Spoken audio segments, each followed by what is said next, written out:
പ്രിയപ്പെട്ട കുട്ടികളെ, എല്ലാവർക്കും നമസ്കാരം. പുതിയൊരു ബയോളജി ക്ലാസ്സിലേക്ക് ഏവർക്കും സ്വാഗതം. ഇന്ന് നമ്മൾ പഠിക്കാൻ പോകുന്നത് സംവഹനം സസ്യങ്ങളിൽ എന്ന പാഠഭാഗമാണ്. മനുഷ്യരിലെ പദാർത്ഥ സംവഹനത്തെക്കുറിച്ച് നിങ്ങൾ പഠിച്ചിട്ടുണ്ട്. അതുപോലെ തന്നെ സസ്യങ്ങളിലും പദാർത്ഥം സംവഹനം ചെയ്യപ്പെടുന്നുണ്ടെന്ന് നിങ്ങൾക്കറിയാം. എങ്ങനെയാണ് ഈ സസ്യങ്ങളിൽ പദാർത്ഥ സംവഹനം നടക്കുന്നത്? നിങ്ങൾ ആലോചിച്ചിട്ടുണ്ടോ? സസ്യങ്ങളുടെ ഇലകളിൽ വെച്ച് ആഹാരം നിർമ്മിക്കുന്ന പ്രക്രിയയ്ക്ക് പറയുന്ന പേരെന്താണ്? പ്രകാശ സംശ്ലേഷണം. പ്രകാശ സംശ്ലേഷണത്തിന് വേണ്ട ഘടകങ്ങൾ ഏതൊക്കെയാണ്? ജലം, ലവണങ്ങൾ, കാർബൺ ഡൈ ഓക്സൈഡ്, സൂര്യപ്രകാശം, ഇത്തരത്തിലുള്ള നിരവധി പദാർത്ഥങ്ങളുടെ സഹായത്തോടു കൂടിയാണ് സസ്യങ്ങളുടെ ഇലകളിൽ വെച്ച് ആഹാരം നിർമ്മിക്കപ്പെടുന്നത്. മണ്ണിലുള്ള ജലവും ലവണങ്ങളുമൊക്കെ എങ്ങനെയാണ് ഇലകളിൽ എത്തിച്ചേരുന്നത് നിങ്ങൾ ചിന്തിച്ചിട്ടുണ്ടോ? ഇലകളിൽ നിർമ്മിക്കുന്ന ആഹാര പദാർത്ഥങ്ങൾ മരത്തിൻ്റെയോ സസ്യങ്ങളുടെയോ ഒക്കെ മറ്റു ഭാഗങ്ങളിലേക്ക്, മറ്റു ശാഖകളിലേക്ക് എത്തിച്ചേരുന്നത് എങ്ങനെയാണെന്ന് നിങ്ങൾക്കറിയാമോ? നിങ്ങൾ ചിന്തിച്ചിട്ടുണ്ടോ? മനുഷ്യരിലെ പദാർത്ഥ സംവഹനത്തെക്കുറിച്ച് നിങ്ങൾ പഠിച്ചു അല്ലേ? മനുഷ്യരിലെ പോലെ തന്നെ സസ്യങ്ങളിലും പദാർത്ഥം സംവഹനം ചെയ്യപ്പെടുന്നുണ്ട്. ഇന്ന് നമ്മൾ പഠിക്കാൻ പോകുന്നത് സസ്യങ്ങളിലെ പദാർത്ഥ സംവഹനത്തെക്കുറിച്ചാണ്. സസ്യങ്ങളിലെ സംവഹനം. പാഠഭാഗത്തിലേക്ക് പോകാം. സസ്യങ്ങളിലെ സംവഹന പ്രക്രിയയ്ക്ക് സഹായിക്കുന്നത് പ്രധാനമായിട്ടും 2 കലകളാണ്. ഏതൊക്കെയാണെന്ന് അറിയാമോ അത്? ഇവയെ നമ്മൾ സംവഹന കലകൾ എന്ന് വിളിക്കും. അവയുടെ പേര് സൈലവും ഫ്ലോയവും. അപ്പോൾ സസ്യങ്ങളിലെ സംവഹന കലകൾ ഏതൊക്കെയാണ്? സൈലവും ഫ്ലോയവും. ഇനി ഇവയുടെ ധർമ്മം എന്താണെന്ന് നമുക്ക് നോക്കാം. സംവഹന കലയായ സൈലത്തിന്റെ ധർമ്മം എന്ന് പറയുന്നത് മണ്ണിൽ നിന്ന് ജലവും ലവണങ്ങളും വലിച്ചെടുത്ത് ഇലകളിൽ എത്തിക്കുക എന്നതാണ്. അതായത് ജലസംവഹനമാണ് സൈലത്തിന്റെ ധർമ്മം. ഇലകളിൽ നിർമ്മിക്കപ്പെടുന്ന ആഹാര പദാർത്ഥങ്ങളെ സസ്യത്തിന്റെ മറ്റു ഭാഗങ്ങളിലേക്ക് എത്തിക്കുക എന്നതാണ് ഫ്ലോയത്തിന്റെ ധർമ്മം. അതായത് ആഹാരത്തിന്റെ സംവഹനം, അതാണ് ഫ്ലോയത്തിന്റെ ധർമ്മം. അപ്പൊ നമ്മൾ സൈലത്തിന്റെയും ഫ്ലോയത്തിന്റെയും ധർമ്മം എന്തൊക്കെയാണെന്ന് കണ്ടു അല്ലേ? ഏതൊക്കെയാണ്? സൈലത്തിന്റെ ധർമ്മം ജലത്തിന്റെ സംവഹനവും ഫ്ലോയത്തിന്റെ ധർമ്മം ആഹാരത്തിന്റെ സംവഹനവുമാണ്. തന്നിരിക്കുന്ന പ്രവർത്തനക്കുറിപ്പ് എല്ലാവരും ശ്രദ്ധിക്കുക. ഏതൊക്കെയാണ് പ്രധാനപ്പെട്ട സംവഹന കലകളെന്നും അവയുടെ ധർമ്മവുമെന്നും നമ്മൾ കണ്ടു. ഏതൊക്കെയാണ് സംവഹന കലകൾ? കണ്ടെത്തിയെന്ന് സയൻസ് ഡയറിയിൽ എഴുതിക്കേ. സംവഹന കലകൾ സൈലവും ഫ്ലോയവും. സൈലത്തിൻ്റെ ധർമ്മം എന്താണ്? ജലത്തിൻ്റെ സംവഹനം. ഫ്ലോയത്തിൻ്റെയോ? ആഹാരത്തിൻ്റെ സംവഹനം. അപ്പം നമ്മൾ സൈലത്തിൻ്റെയും ഫ്ലോയത്തിൻ്റെയും ധർമ്മം എന്തൊക്കെയാണെന്ന് കണ്ടു അല്ലേ? ഏതൊക്കെയാണ്? സൈലത്തിൻ്റെ ധർമ്മം ജലത്തിൻ്റെ സംവഹനവും ഫ്ലോയത്തിൻ്റെ ധർമ്മം ആഹാരത്തിൻ്റെ സംവഹനവുമാണ്. ഇനി സൈലത്തിൻ്റെയും ഫ്ലോയത്തിൻ്റെയും പ്രധാന ഭാഗങ്ങൾ ഏതൊക്കെയാണെന്ന് നോക്കാം. തന്നിരിക്കുന്ന ചിത്രം ഒന്ന് ശ്രദ്ധിക്കുക. ചിത്രത്തിൽ അടയാളപ്പെടുത്തിയിട്ടുള്ള ഭാഗങ്ങൾ ഏതൊക്കെയാണെന്ന് നോക്കുക. തന്നിട്ടുള്ള ചിത്രം ശ്രദ്ധിക്കുക. സംവഹന കലകളായ സൈലത്തിൻ്റെയും ഫ്ലോയത്തിൻ്റെയും ചിത്രമാണ്. ചിത്രത്തിൽ പ്രധാന ഭാഗങ്ങളും അടയാളപ്പെടുത്തിയിരിക്കുന്നു. സൈലത്തിലെ പ്രധാന ഭാഗങ്ങളാണ് ട്രക്കീഡുകളും വെസലുകളും. സൈലത്തിൽ നിന്നും ഫ്ലോയത്തിനുള്ള വ്യത്യാസം എന്താണെന്ന് നോക്കാം. ഫ്ലോയത്തിൽ പ്രധാനമായിട്ടും 2 ഭാഗങ്ങളാണ് കാണപ്പെടുന്നത്. ഏതൊക്കെയാണ്? സീവനാളികളും സഹകോശങ്ങളും. തന്നിട്ടുള്ള സൈലത്തിൻ്റെയും ഫ്ലോയത്തിൻ്റെയും ചിത്രം നിരീക്ഷിച്ചു അല്ലേ? സൈലത്തിൻ്റെ ചിത്രം എടുത്താൽ നമുക്ക് പ്രധാനമായിട്ടും 2 ഭാഗങ്ങൾ കാണാൻ കഴിഞ്ഞു. വെസലുകളും ട്രക്കീഡുകളും. വെസലുകൾക്ക് ട്രക്കീഡുകളെ അപേക്ഷിച്ച് വ്യാസം കൂടുതലാണ്. വെസലുകൾ ഒന്നിനു മുകളിൽ ഒന്നായിട്ട് ക്രമീകരിച്ചിരിക്കുകയാണ്. അവയ്ക്കിടയിൽ കോശഭിത്തികൾ കാണപ്പെടുന്നുണ്ട്. എന്നാൽ അത് നശിച്ചു പോയതിനാൽ ഒരു നീണ്ട പൈപ്പുകൾ പോലെയാണ് വെസലുകൾ കാണപ്പെടുന്നത്. അതുകൊണ്ട് തന്നെ ജലത്തിന്റെ സംവഹനം വെസലുകളിലൂടെ സുഗമമായി നടക്കുന്നുണ്ട്. ഇനി നമ്മൾ ഫ്ലോയം എടുക്കുകയാണെങ്കിൽ അവിടെ നിങ്ങൾക്ക് പ്രധാനമായിട്ടും കാണാൻ കഴിഞ്ഞത് 2 ഭാഗങ്ങളാണ്, സീവനാളികളും സഹകോശങ്ങളും. തന്നിട്ടുള്ള സൈലത്തിൻ്റെയും ഫ്ലോയത്തിൻ്റെയും ചിത്രം എല്ലാവരും നിരീക്ഷിച്ചു അല്ലേ? സൈലത്തിൻ്റെ പ്രധാന ഭാഗങ്ങളും നിങ്ങൾക്ക് മനസ്സിലായി. ഫ്ലോയത്തിൻ്റെ പ്രധാന ഭാഗങ്ങൾ കൂടി ശ്രദ്ധിച്ചേ. എന്നിട്ട് ചിത്രങ്ങൾ 2ഉം റഫായി നിങ്ങളുടെ സയൻസ് ഡയറിയിലേക്ക് വരച്ചെടുത്ത് ഭാഗങ്ങൾ അടയാളപ്പെടുത്തി വെക്കണം കേട്ടോ. ഫ്ലോയത്തിൻ്റെ ചിത്രം നിരീക്ഷിച്ചോ? അവിടെ നമുക്ക് സീവനാളികളും സഹകോശങ്ങളും കാണാൻ കഴിഞ്ഞു അല്ലേ? സൈലത്തിലെ വെസലുകൾ പോലെ തന്നെ സീവനാളികളും ഒരു നീണ്ട പൈപ്പ് പോലെ ഒന്നിനു മുകളിൽ ഒന്നായിട്ടാണ് ക്രമീകരിച്ചിട്ടുള്ളത്. സീവനാളികളുടെ കുറുകെയുള്ള ഭിത്തികളിൽ ചെറിയ സുഷിരങ്ങൾ കാണപ്പെടുന്നുണ്ട്.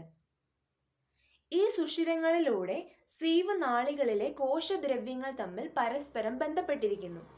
അതിനാൽ തന്നെ ആഹാര തന്മാത്രകൾ, സൂക്രോസ് രൂപത്തിലുള്ള ആഹാര തന്മാത്രകൾ ഈ സീവനാളികളിലൂടെ സഞ്ചരിക്കുന്നു. സഹകോശങ്ങൾ, ഇവയോട് ചേർന്നിട്ടുള്ള സഹകോശങ്ങൾ ഇതിനെ സഹായിക്കുകയും ചെയ്യുന്നുണ്ട്.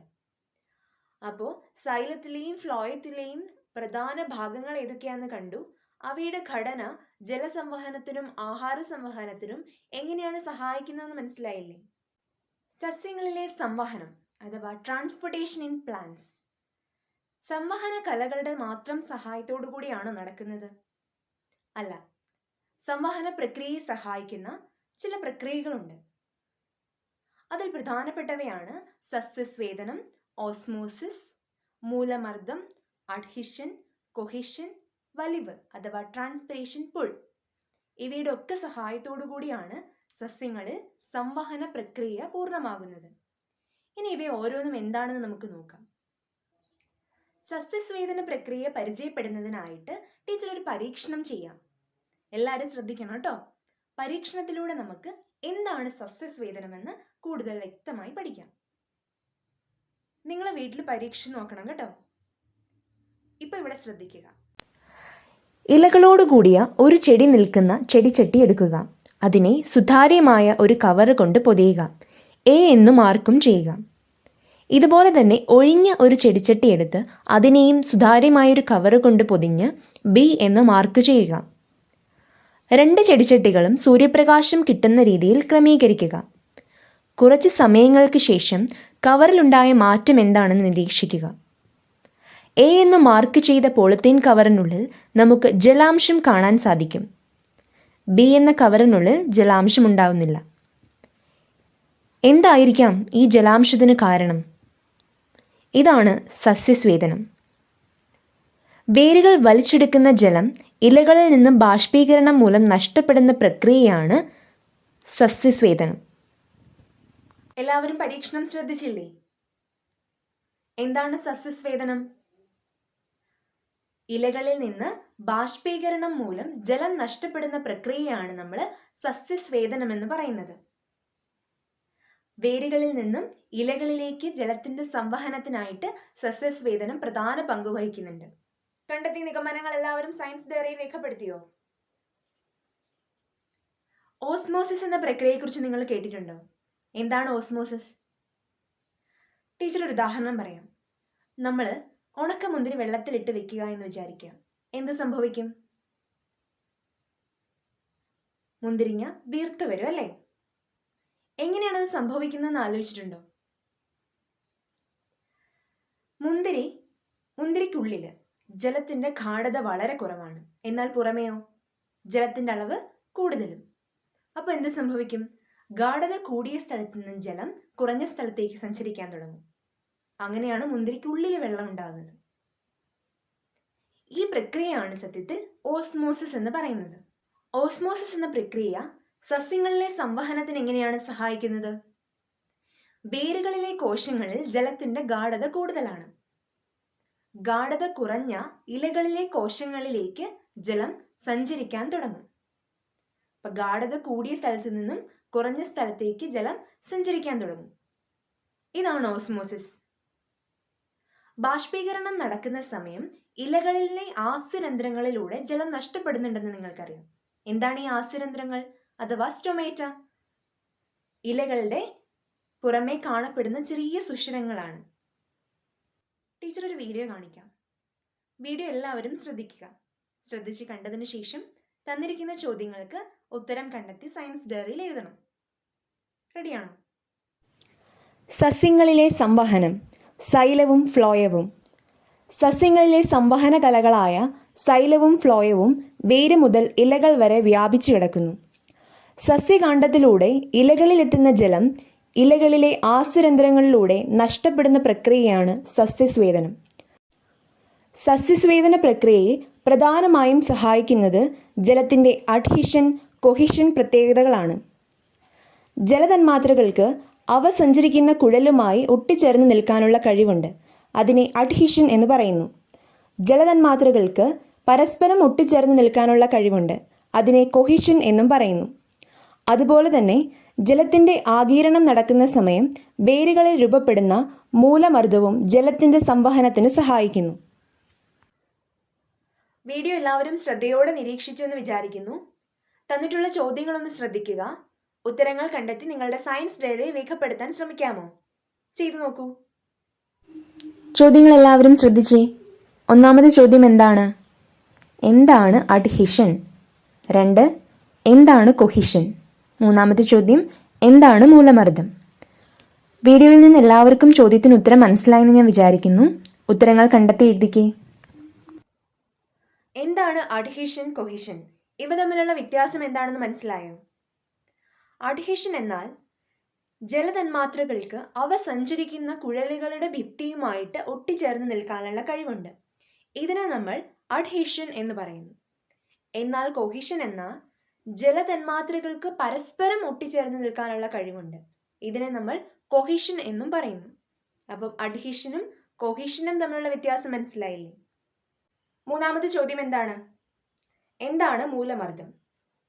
ജലത്തിന്റെ ആഗിരണം നടക്കുന്ന സമയം വേരുകളിലെ കോശങ്ങളിൽ രൂപപ്പെടുന്ന ഒരു മർദ്ദമാണ് മൂലമർദ്ദം അഥവാ റൂട്ട് പ്രഷർ. ഇതും ജലത്തിന്റെ സംവഹനത്തിന് സഹായിക്കുന്നുണ്ട്. എല്ലാവരും നിങ്ങളുടെ പാഠപുസ്തകം ഒന്ന് എടുത്തേ. പാഠപുസ്തകത്തിൽ തന്നിട്ടുള്ള ഒരു ചിത്രമാണ് സ്ലൈഡിൽ കാണിച്ചിട്ടുള്ളത്. നമുക്ക് ചിത്രം ഒന്ന് വിശകലനം ചെയ്യാം.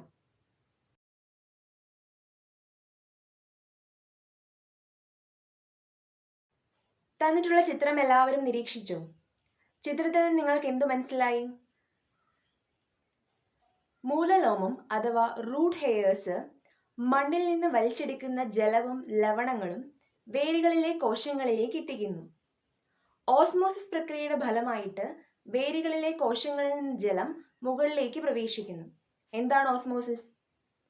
ഗാഢത കൂടിയ സ്ഥലത്ത് നിന്നും കുറഞ്ഞ സ്ഥലത്തേക്കുള്ള പദാർത്ഥത്തിന്റെ സംവഹനമാണ് ഓസ്മോസിസ്. ജലാംശം കൂടിയ വേരിലെ കോശത്തിൽ നിന്നും ജലാംശം കുറഞ്ഞ വേരിലെ കോശങ്ങളിലേക്ക് ജലത്തിന്റെ സഞ്ചാരം നടക്കും. ഓസ്മോസിസിന്റെ ഫലമായിട്ട് വേരുകളിലെ കോശങ്ങളിൽ നിന്നും ജലം സൈലം കുഴലുകളിലേക്ക് പ്രവേശിക്കുന്നു. സസ്യസ്വേദനം വഴി ഉണ്ടാകുന്ന വലിവ് മൂലം സൈലം കുഴലുകളിലൂടെ ജലം ഇലകളിലേക്ക് പ്രവേശിക്കുന്നു. ഇതിന് ജലത്തെ സഹായിക്കുന്നത് അതിൻ്റെ ചില പ്രത്യേകതകളാണ്. എന്തൊക്കെയാണത്? അഡ്ഹീഷനും കൊഹീഷനും. എന്താണ് അഡ്ഹീഷനും കൊഹീഷനും? ജലതന്മാത്രകൾക്ക് അവ സഞ്ചരിക്കുന്ന കുഴലുകളുടെ ഭിത്തിയുമായി ഒട്ടിച്ചേർന്ന് നിൽക്കാനുള്ള കഴിവുണ്ട്. ഇതിനെ നമ്മൾ അഡ്ഹീഷൻ എന്ന് വിളിക്കുന്നു. ജലതന്മാത്രകൾക്ക് സ്വയം ഒട്ടിച്ചേർന്ന് നിൽക്കാനുള്ള കഴിവുണ്ട്.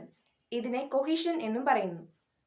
അഡ്ഹീഷൻ, കൊഹീഷൻ തുടങ്ങിയ ജലത്തിന്റെ പ്രത്യേകതകൾ ജലത്തെ സൈലം കുഴലുകളിലൂടെ മുകളിലേക്ക് സഞ്ചരിക്കുന്നതിന് സഹായിക്കുന്നുണ്ട്. അങ്ങനെ ഓസ്മോസിസ് വഴി ജലം ഇലകളിലെ കോശങ്ങളിൽ എത്തിച്ചേരുന്നു. അവിടെ നിന്നും സസ്യസ്വേദന പ്രക്രിയയുടെ ഫലമായിട്ട് ആസ്യരന്ധ്രങ്ങളിലൂടെ പുറത്തു പോകുന്നു. ചിത്രം എല്ലാവർക്കും വ്യക്തമായെന്ന് വിചാരിക്കുന്നു. എല്ലാവരും നിങ്ങളുടെ സയൻസ് ഡയറി എടുത്തേ. ടീച്ചർ ഒരു പ്രവർത്തനക്കുറിപ്പ് തരാം. അതിൽ ഏതൊക്കെയാണ് പ്രധാനപ്പെട്ട സംവഹന കലകളെന്നും അവയുടെ പ്രധാന ഭാഗങ്ങളും ധർമ്മവും എന്താണെന്ന് കണ്ടെത്തി പ്രവർത്തനക്കുറിപ്പ് പൂർത്തീകരിക്കണം. ഇപ്പോൾ നിങ്ങൾക്കറിയാം ഏതൊക്കെയാണെന്നല്ലേ? എല്ലാവരും ഒന്ന് പെട്ടെന്ന് പൂർത്തീകരിക്കാൻ നോക്കി. ഒന്നാമത്തെ ചോദ്യം ഇതാണ്. തന്നിട്ടുള്ള ടേബിൾ ശ്രദ്ധിക്കുക. സംവഹന കല, സംവഹന കലകളുടെ പ്രധാന ഭാഗങ്ങൾ, ധർമ്മം എന്നിവയാണ് കൊടുത്തിട്ടുള്ളത്. വിട്ടുപോയ ഭാഗങ്ങൾ കണ്ടെത്തി എല്ലാവരും സയൻസ് ഡയറിയിലേക്ക് എഴുതിക്കേ. പ്രവർത്തനക്കുറിപ്പ് എല്ലാവരും ശ്രദ്ധിച്ചോ? തന്നിട്ടുള്ള സംവഹന കല ഏതാണ്? സൈലം. സൈലത്തിന്റെ പ്രധാന ഭാഗങ്ങൾ ഏതൊക്കെയാണ് നമ്മൾ പഠിച്ചത്? ട്രക്കീഡുകളും വെസലുകളും. Very good. സൈലത്തിന്റെ ധർമ്മം എന്താണ്? ജലത്തിന്റെ സംവഹനം. രണ്ടാമത്തെ സംവഹന കല ഏതാണ്? ഫ്ലോയം. ഫ്ലോയത്തിന്റെ പ്രധാന ഭാഗങ്ങൾ ഏതൊക്കെയാണ്?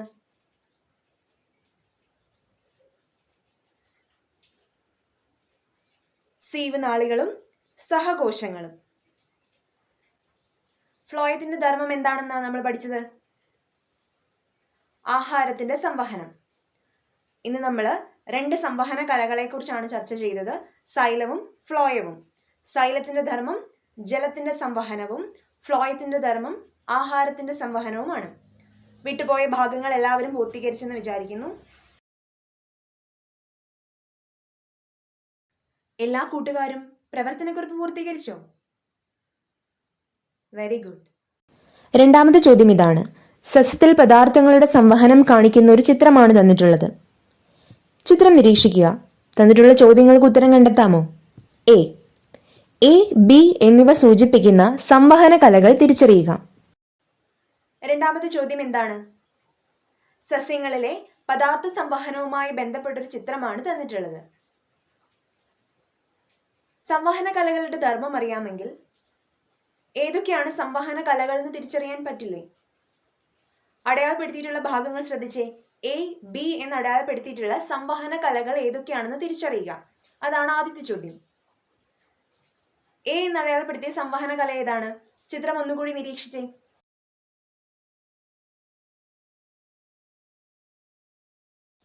ഇലകളിൽ നിർമ്മിക്കുന്ന ആഹാര പദാർത്ഥങ്ങളെ സസ്യത്തിന്റെ വിവിധ ഭാഗങ്ങളിലേക്ക് എത്തിക്കുന്നു. ഇലകളിൽ നിർമ്മിക്കുന്ന ആഹാര പദാർത്ഥങ്ങളെ താഴേക്ക് വേരുകളിലേക്കും മറ്റ് ശാഖകളിലേക്കും എത്തിക്കുന്നു. അതാണ് ഫ്ലോയത്തിന്റെ ധർമ്മം. അപ്പം എ എന്ന് അടയാളപ്പെടുത്തിയ സംവഹന കല സൈലവും ബി എന്ന് അടയാളപ്പെടുത്തിയത് ഫ്ലോയവും. അടുത്ത ചോദ്യം ശ്രദ്ധിച്ചേ. അടുത്തത് ബി. വേര് വലിച്ചെടുക്കുന്ന ജലത്തെ ഇലകളിൽ എത്തിക്കാൻ സഹായിക്കുന്ന പ്രക്രിയകൾ ഏവ? സസ്യങ്ങളിലെ സംവഹനത്തിന് സഹായിക്കുന്ന ചില പ്രക്രിയകൾ നമ്മൾ പരിചയപ്പെട്ടു. ഏതൊക്കെയാണത്? ഓസ്മോസിസ്, സസ്യസ്വേദനം, മൂലമർദ്ദം, അഡ്ഹിഷൻ, കൊഹിഷൻ. ഇതൊക്കെ എന്താണെന്ന് നിങ്ങൾക്കറിയാമല്ലോ അല്ലേ? Very good. എല്ലാ കൂട്ടുകാരും പ്രവർത്തനക്കുറിപ്പ് പൂർത്തീകരിച്ചോ? Very good. കുട്ടികളെ, നമ്മൾ ഇന്ന് സസ്യങ്ങളിലെ സംവഹന പ്രക്രിയയെക്കുറിച്ചാണ് ചർച്ച ചെയ്തത്. പ്രധാനപ്പെട്ട സംവഹന കലകൾ ഏതൊക്കെയാണ്?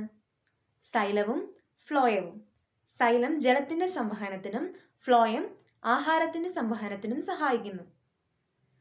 സസ്യസ്വേദന പ്രക്രിയയും ഓസ്മോസിസ്, മൂലമർദ്ദം, അഡ്ഹിഷൻ, കൊഹിഷൻ തുടങ്ങിയ പ്രക്രിയകളൊക്കെ സസ്യങ്ങളിലെ സംവഹന പ്രക്രിയയെ സഹായിക്കുന്നുണ്ടെന്ന് നിങ്ങൾക്ക് മനസ്സിലായി. സംവഹന കലകളുടെ പ്രധാന ഭാഗങ്ങളും എങ്ങനെയാണ് സംവഹന പ്രക്രിയയിൽ ഭാഗമാകുന്നതെന്ന് നിങ്ങൾക്ക് മനസ്സിലായില്ലേ? എല്ലാവർക്കും പാഠഭാഗം മനസ്സിലായെന്ന് വിശ്വസിക്കുന്നു. Thank you. നിങ്ങൾക്കുള്ള തുടർ പ്രവർത്തനം ഇതാണ്. നിത്യജീവിതത്തിൽ ഓസ്മോസിസ് പ്രക്രിയ പ്രയോജനപ്പെടുത്തുന്ന സന്ദർഭങ്ങൾ കണ്ടെത്തി എഴുതുക. മറ്റൊന്ന്, സംവഹന കലകളുടെ ചിത്രം വരച്ച് ഭാഗങ്ങൾ അടയാളപ്പെടുത്തുക. തുടർ പ്രവർത്തനം ചെയ്യാൻ ആരും മറക്കരുത്. Dear students, I hope you are safe and happy. Thank you.